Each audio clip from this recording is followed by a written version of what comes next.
It was probably in college when it first occurred to me that math displays aspects of God, because He created a world that is so beautifully internally consistent that we are able to describe it with this mathematical language that has beautiful symmetry.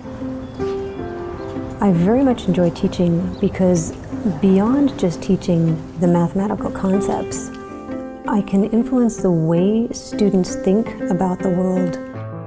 There's so much more than just knowing how to do the mathematical algorithm, but when they see the genius behind the concepts of math, when you have that aha moment and realize, wow, this is really cool, this equation works this way, that is not coincidence.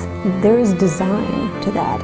When I was a new teacher, relatively new teacher, my colleague in the history department told me, you really ought to check out Acton University. I was floored by the beauty and the coherent nature of all of this information.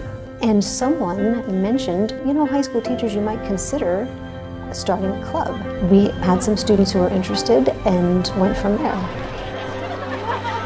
So we hold Faith and Freedom Club meetings once a week during lunch, and it's always a highlight of the week.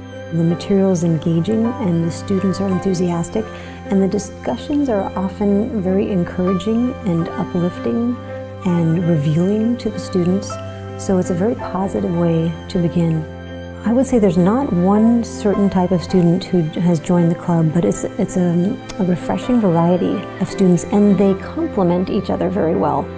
We have some members that are very quiet. They rarely speak up, but when they do, what they say is like a revelation. My favorite is when they're no longer talking to me. I'll ask a question and they first start answering me, but then the discussion turns until they're all discussing with one another and pointing things out and saying, remember when we learned this in this class?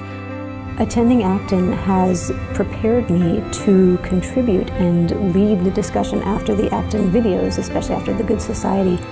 We've had over 200 high school teachers attend Acton University on fellowships through a few of our generous benefactors that are now taking our programming and implementing it back on campus. It's very exciting when we can go beyond the math to talk about our faith at the same time. And in that way, having the Faith and Freedom Club and utilizing Acton resources, again, allows us to infuse the truth of our faith into these principles of economics and government and politics, and to enable the students to see these are not separate, distinct concepts, but they're intertwined, and all of the truth we learn is intertwined.